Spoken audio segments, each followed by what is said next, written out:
किसान बदलते भारत की शान।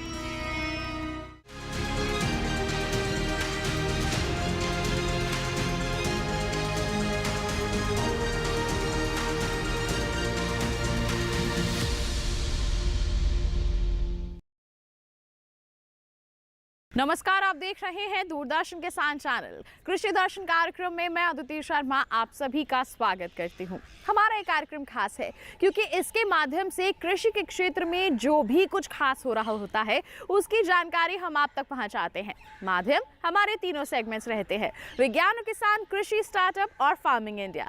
तो आज के हमारे इस एपिसोड में हम आपके लिए क्या कुछ खास लेकर आए हैं, जानने के लिए शुरुआत करते हैं आज के अंक की।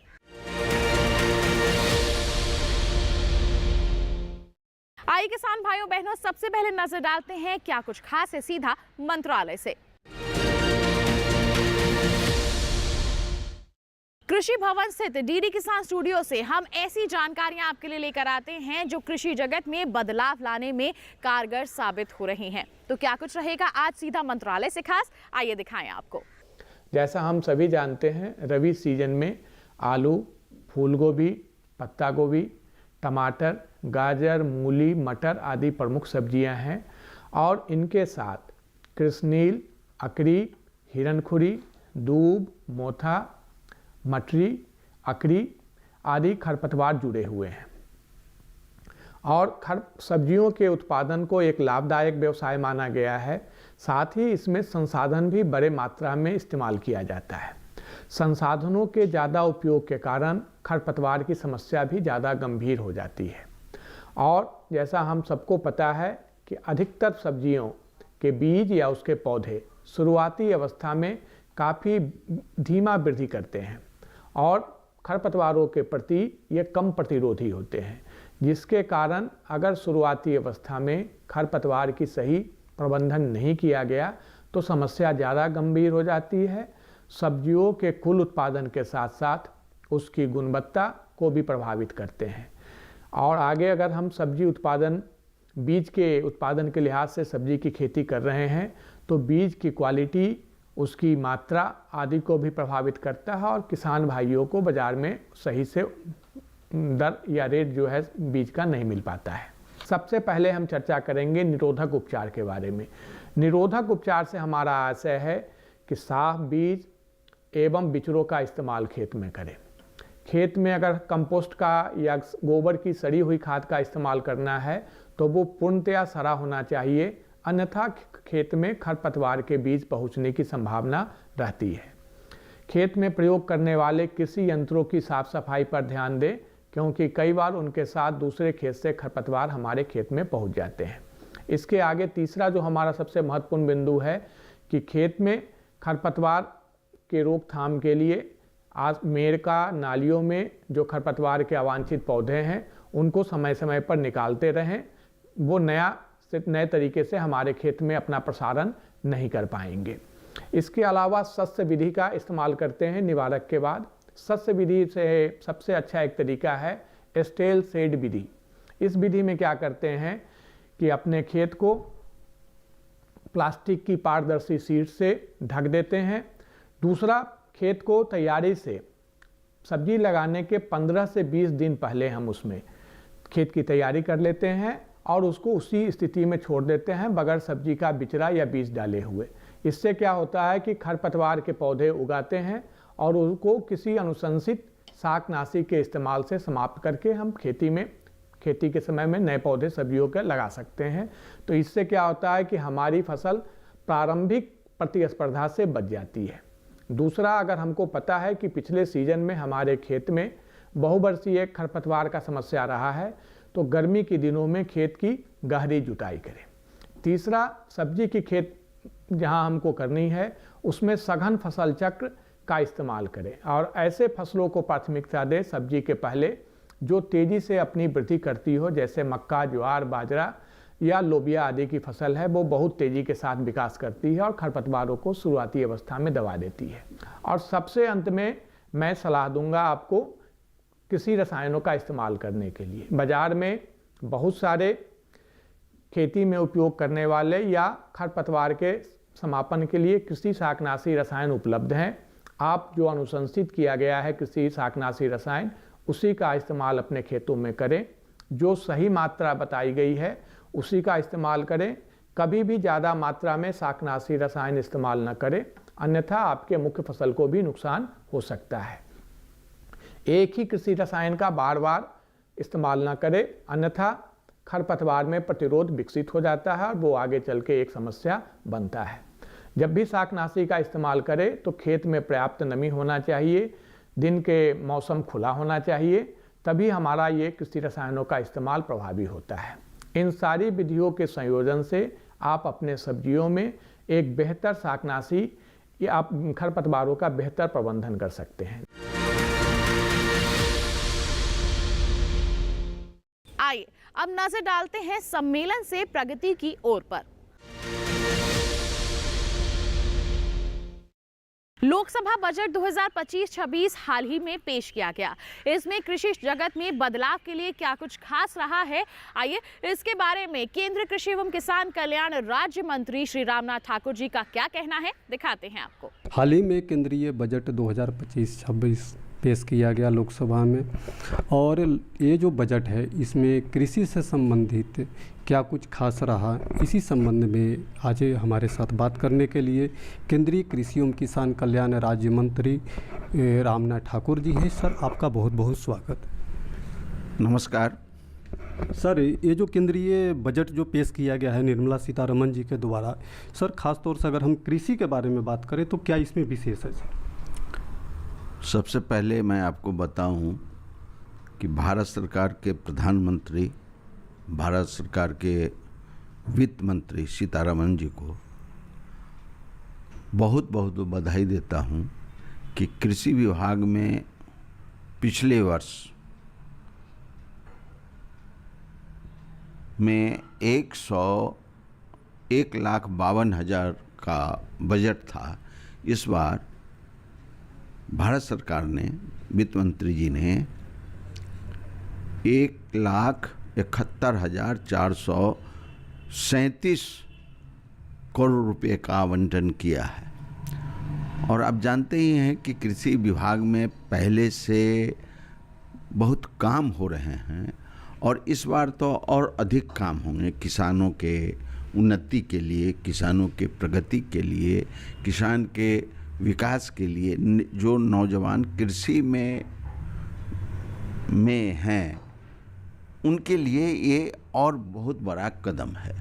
इसलिए मैं भारत सरकार को आपके माध्यम से बहुत बहुत बधाई देता हूँ। सर, इस बजट में मखाना बोर्ड के गठन की भी सर बात की गई है, इसके बारे में सर आप क्या कहें?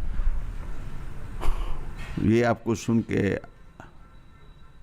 सुखद अनुभव होगा कि जब मैं मंत्री बना था 9 जून को, तो उस समय से मेरे दिमाग में था कि मखाना जो 7 जिलों का है, मखाना जहाँ उत्पादन होता है, समस्तीपुर का आधा भाग, दरभंगा, मधुबनी, सुपौल, सहरसा, मधेपुरा, कटिहार का कुछ भाग, 7 जिलों में जो पूर्णिया, इन जिलों में जो मखाना का उत्पादन होता है वहाँ कोई व्यवसाय के रूप में नहीं ले रहे थे। लेकिन कई बार हमने प्रधानमंत्री जी से, अपने अधिकारियों से, कृषि विभाग के अधिकारियों से ये पता लगाने का काम किया। मैंने पत्र व्यवहार भी किया।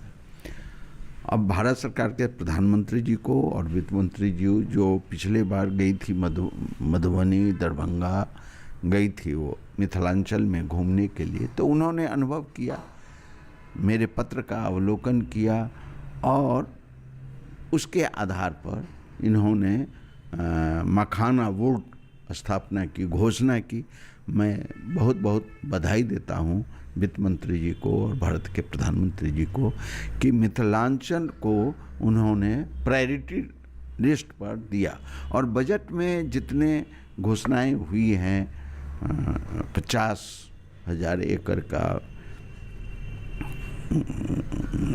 सिंचाई की व्यवस्था के बारे में, अन्य मामलों में, तो मैं इसके लिए बहुत बहुत बधाई देता हूँ। सर, आप बिहार से आते हैं, आप जिस तरह से सर बता रहे हैं कि 7 जिलों में मखाना की खेती होती है, क्या सर उन 7 जिलों के अलावा भी कुछ जिलों में बढ़ाने की भी कोई संभावना है सर? निश्चित रूप से इससे लोग जो देखेंगे और इससे जो प्रोत्साहित होंगे, वो दूसरे जिले को भी जो तालाब हैं, जो पोखर हैं, उनमें मखाना का उत्पादन करने के लिए प्रयत्नशील होंगे।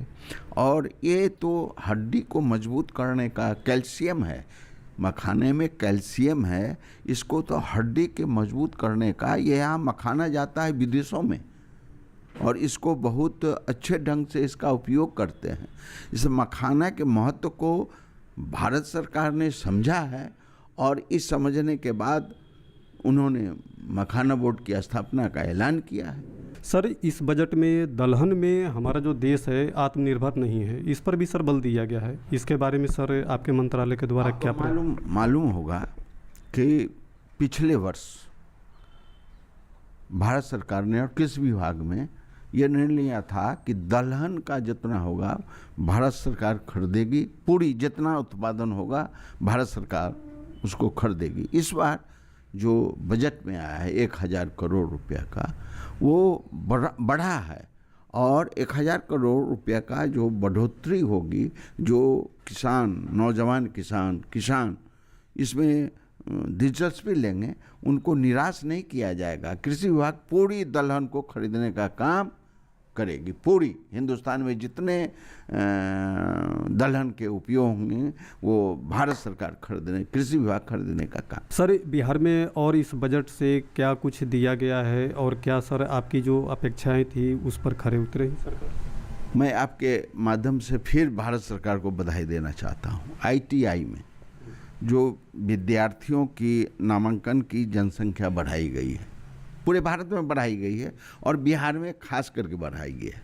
मेडिकल में जो नामांकन होता है उसका मेडिकल कॉलेज भी खुल रहे हैं और उसमें नामांकन की संख्या बढ़ाई गई है और हर एक गरीब को अच्छा इलाज मिले, इसके लिए भारत सरकार ने प्रयत्न किया है। खासकर बिहार सरकार के माध्यम से बिहार सरकार भी इसमें बहुत दिलचस्पी ले रही है, नीतीश कुमार जी की सरकार। इसलिए हम मेडिकल के क्षेत्र में, अन्य मामलों के क्षेत्र में भी है। जैसे बिहार को भारत सरकार ने बिहटा में, राजगीर में जो एयरपोर्ट का अनाउंसमेंट किया है, इससे तो लोगों को और सहूलियत होगी। उसी तरह ग्रामीण विकास की सड़कों को टोले मोहल्लों में बनाने का बिहार सरकार ने तो पहले बना चुके हैं, लेकिन भारत सरकार ने भी यह निर्णय लिया है कि अब कोई भी गली, कोई भी सड़क अक्षुण्ण नहीं रहेगा, सब जगह हर एक गांव में सड़क का विस्तार होगा और 6 लेन बन रहे हैं, गडकरी जी के विभाग से पुल बन रहे हैं, लोगों के आवागमन का व्यवस्था हो रही है। इस बार जो बजट दिया है बिहार की उन्नति के लिए, बिहार की प्रगति के, वैसे पूरे भारत की प्रगति के लिए, उन्नति के लिए किया है।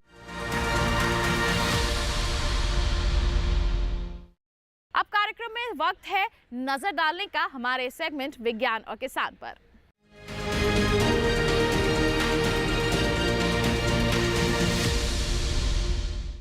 आज हम बात करेंगे चने की फसल के बारे में। जी हाँ, चने की फसल फायदेमंद साबित हो सकती है बशर्ते इसमें सही समय पर प्रबंधन किया जाए और कुछ सावधानियां बरती जाएं। तो इस समय आप अपनी चने की फसल में कौन कौन से समसामयिक कार्य कर सकते हैं, जानकारी के लिए आइए नजर डालते हैं सेगमेंट विज्ञान और किसान पर। उत्तरी भारत में धान, कपास, मक्का, ज्वार, बाजरा और गन्ने की फसल काटने के बाद चने की बुआई होती है। खास तौर से जहां सिंचाई के साधन उपलब्ध हैं, वहां बुआई नवंबर के आखिर तक या दिसंबर के पहले हफ्ते तक हो जाती है। इसका मतलब हुआ कि उत्तर भारत में चने की फसल लग चुकी है और इस समय वो बढ़वार पर है। यही समय खरपतवार उगने और कीट या बीमारी लगने का भी है। चने में बहुत ज्यादा पानी की जरूरत नहीं होती। अगर आपके पास सिंचाई के साधन हैं, सर्दी की बारिश नहीं हो रही है और मिट्टी में नमी कम है, तो बुआई के 40 से 45 दिन बाद पहली और 70 से 75 दिन के बाद दूसरी सिंचाई करनी होगी। फूल आने के दौरान चने को पानी नहीं देना है, वरना फूलों के गिरने और पौधों में फजूल की बढ़ोतरी की समस्या हो जाएगी। बुआई के 30 दिन बाद खरपतवार निकालने के लिए एक निराई गुड़ाई जरूर कर लें।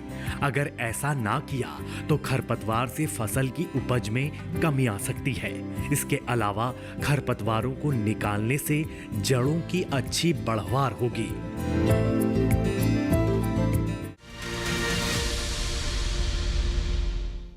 तो ये था सेगमेंट विज्ञान और किसान। इसी के साथ कार्यक्रम में वक्त एक छोटे से ब्रेक का। आपका हिम्मत जाइए, देखते रहिए कार्यक्रम कृषि दर्शन और बने रहिए दूरदर्शन किसान पर।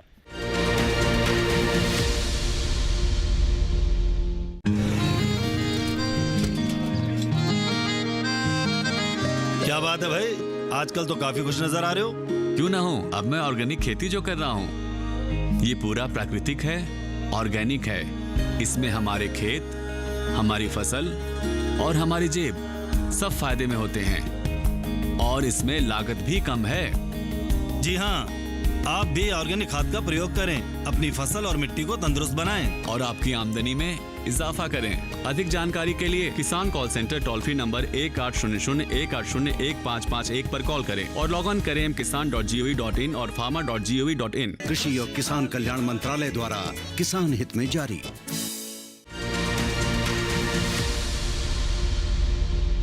नमस्कार किसान मित्रों, मैं हूं आपकी एआई एंकर भूमि। आज हम बात करेंगे मध्य प्रदेश सरकार की समृद्धि योजना के तहत किसानों के लिए शुरू की गई एक खास पहल के बारे में। इस योजना का उद्देश्य किसानों को गोबर गैस और बैसलरी बेचकर अतिरिक्त आय के अवसर प्रदान करना है। क्या है समृद्धि योजना? इस योजना के तहत मध्य प्रदेश में किसान गोबर गैस प्लांट के माध्यम से बायोगैस का उत्पादन कर सकेंगे। बायोगैस का उपयोग रसोई गैस के रूप में किया जा सकता है और बची हुई स्लरी को जैविक खाद के रूप में बेचा जा सकता है। इससे किसानों को अतिरिक्त कमाई का मौका मिलेगा और कृषि में जैविक खाद का उपयोग बढ़ेगा। योजना के लाभ: 1. आर्थिक लाभ। गोबर गैस और स्लरी की बिक्री से किसानों को नियमित आय होगी। 2. जैविक खेती का समर्थन। स्लरी से तैयार जैविक खाद मिट्टी की उर्वरता को बढ़ाने में मदद करती है। सरकार की सहायता। सरकार किसानों को गोबर गैस प्लांटन लगाने के लिए सब्सिडी और तकनीकी सहायता प्रदान कर रही है। इसके अलावा किसानों को स्लरी की मार्केटिंग में भी सहयोग मिलेगा। कैसे जुड़ें इस योजना से? अगर आप इस योजना का लाभ उठाना चाहते हैं तो नजदीकी कृषि कार्यालय या पंचायत से संपर्क करें। आपको योजना से जुड़ी सभी जानकारी और आवेदन प्रक्रिया में सहायता मिलेगी। समृद्धि योजना किसानों के लिए एक बेहतरीन मौका है, जिससे न केवल आय बढ़ेगी बल्कि पर्यावरण और खेती में भी सुधार होगा। आज के लिए बस इतना ही। आप देखते रहिए डीडी किसान। धन्यवाद।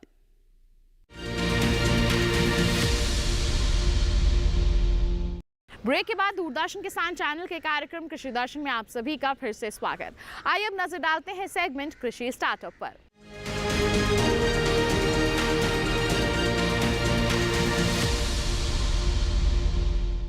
हमारे सेगमेंट में हमारे सफल किसानों से हम आपकी मुलाकात करवाते हैं। सफल किसान वो किसान जो खेती के क्षेत्र में कुछ अलग करके अपना नाम कमा चुके हैं। तो आज के हमारे सफल किसान कौन हैं? आइए जानकारी के लिए रुख करते हैं कृषि स्टार्टअप सेगमेंट का।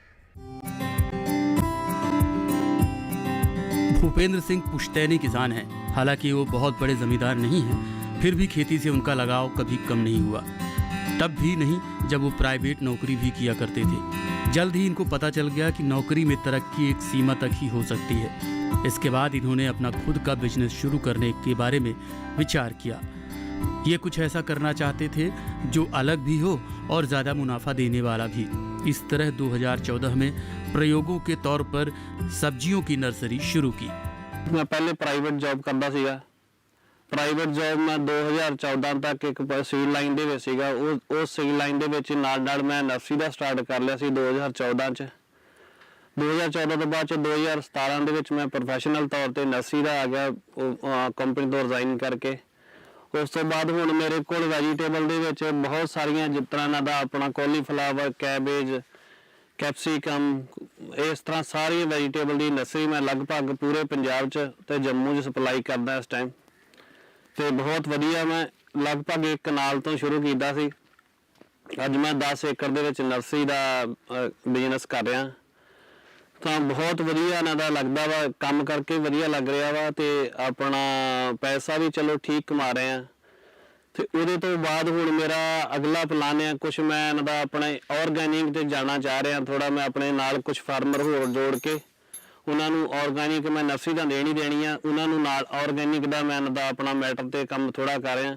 ਅਗਲਾ ਪਲਾਨ ਮੇਰਾ ਇਹ ਵੀ ਮੈਂ ਆਰਗੈਨਿਕ ਜਾਵਾਂ ਤੇ ਮੈਂ ਆਪਣੀ ਨਰਸਰੀ ਨੂੰ ਕੋਸ਼ਿਸ਼ ਕਰ ਰਿਹਾ ਵੀ ਮੇਰੀ ਨਰਸਰੀ ਨੂੰ ਮੈਂ ਇਹ ਵੈਜੀਟੇਬਲ ਨਰਸਰੀ ਨੂੰ ਮੈਂ ਕਾਫੀ ਅੱਗੇ ਲੈ ਕੇ ਜਾਵਾਂ ਤੇ ਸਾਰੇ ਜਿੰਨੇ ਕਿਸਾਨ ਪੰਜਾਬ ਦੇ ਕਿਸਾਨ ਆ ਸਾਰੇ ਖੁਸ਼ਹਾਲ ਹੋਣ, ਨਾਲ ਅਸੀਂ ਵੀ ਹੋਈਏ। साड़ी ये परमात्मा की अरदास है। पंजाब में अच्छी नर्सरी आमतौर पर नहीं मिल पाती। इस बात ने भी भूपेंद्र के काम को बढ़ाने में मदद की। भूपेंद्र अमृतसर कृषि विज्ञान केंद्र के लगातार संपर्क में रहते हैं। यहाँ से उन्हें नई तकनीकियों की जानकारी मिलती रहती है। वैसे भी नर्सरी बहुत मुश्किल काम है। मौसम की हल्की सी मार पूरी मेहनत को बर्बाद कर सकती है। मैं भी तुहाडे वर्गा एक छोटा जिमीदार हाँ, पर फिर भी मैं एक गल जरूर कहूँगा कि अज का युग टैक्नीकल का हो गया। जे टैक्नीकल वे ना नहीं करोगे तो आप घाटे चल जावांगे।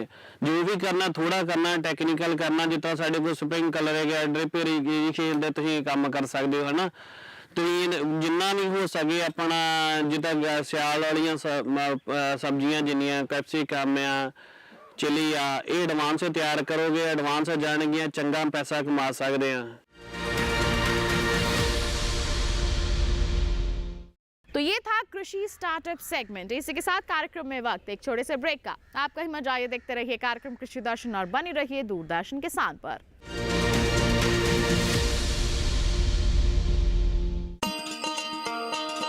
किसान भाइयों गांठ बांध लो, गांठ बांध लो, बात बहुत है काम की, समृद्धि के पैगाम की। मिट्टी के मिजाज को समझो, मिट्टी के हर राज को समझो, मिट्टी की तुम जांच कराओ, मुफ्त सॉइल हेल्थ कार्ड ले जाओ। कभी मुनासिब बीज लगाओ, सही किस्म की खाद ले आओ, जितनी जरूरी उतनी डालो, सही मात्रा खुद पहचानो, इसको अपना मंत्र बना लो, मिट्टी की सेहत को जानो।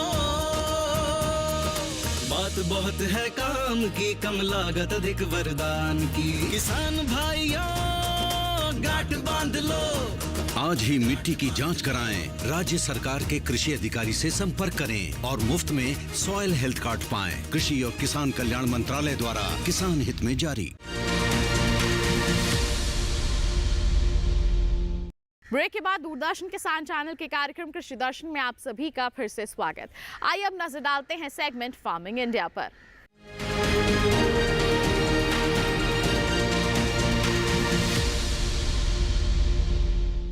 आज हम बात करेंगे सॉइल हेल्थ कार्ड के बारे में। जी हाँ, एक ऐसा कार्ड या फिर कहें कि एक रिपोर्ट कार्ड जो आपकी खेत की मिट्टी की सेहत को बयां करता है। किस पोषक तत्व की कमी है, कैसे उसकी पूर्ति की जा सकती है, ये सब उसमें लिखित रूप में आपको मिलता है। तो अभी तक अगर आपने नहीं बनवाया है अपना सॉइल हेल्थ कार्ड तो आइए पूरी प्रक्रिया आपको बताते हैं।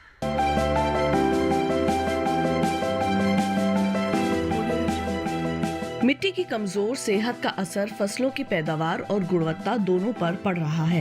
साथ ही फसल लागत भी बढ़ती जा रही है। इसी समस्या के समाधान के लिए केंद्र सरकार ने 2015 में सॉइल हेल्थ कार्ड यानी मृदा स्वास्थ्य कार्ड योजना शुरू की थी। ये वही साल था जिसे अंतर्राष्ट्रीय मृदा वर्ष के रूप में मनाया गया। एक ऐसी योजना जो खेत की मिट्टी में कमजोरियों का भी पता लगाती है और बताती है कि मिट्टी में कौन से पोषक तत्व की कमी हो रही है। ज्यादा फसलें, उर्वरकों और कीटनाशकों का अंधाधुंध और असंतुलित इस्तेमाल मिट्टी की उपजाऊ शक्ति को लगातार कमजोर कर रहा है।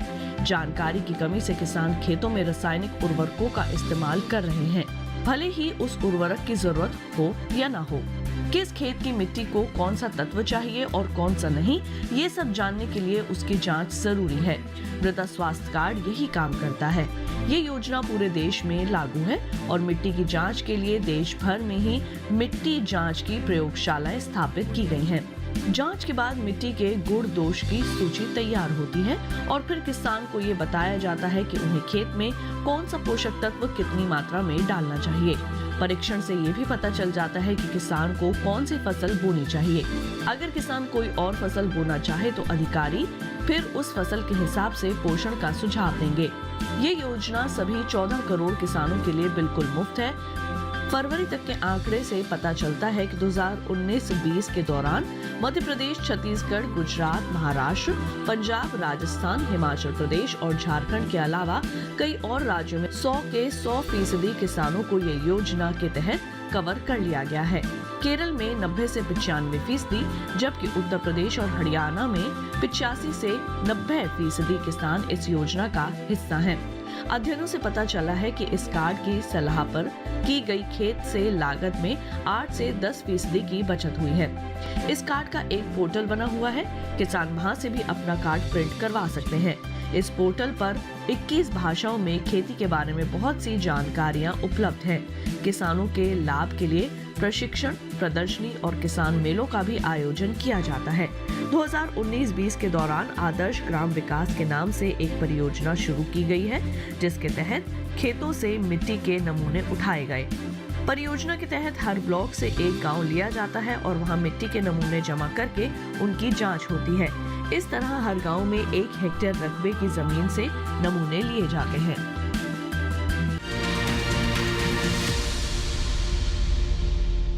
तो ये था सेगमेंट फार्मिंग इंडिया। इसी के साथ बताएं आज के कार्यक्रम में बस इतना ही। उम्मीद करते हैं जितनी भी जानकारियां आज के कार्यक्रम के माध्यम से आप तक पहुंचाई गई सभी आपके लिए फायदेमंद साबित हुई होंगी। साथ ही आपको बता दें, कोई सवाल है, कोई सुझाव है आपके पास, हम तक पहुंचाइए। कृषि दर्शन dd@gmail.com हमारी ईमेल आईडी है। आप हमें पत्र लिखिए।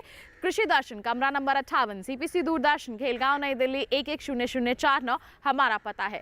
अगर आपको हमारा ये कार्यक्रम दोबारा देखना है तो टीवी स्क्रीन पर दिखाए जा रहे इस QR कोड को स्कैन कर लीजिए, सीधा पहुंच जाएंगे हमारे YouTube चैनल पर।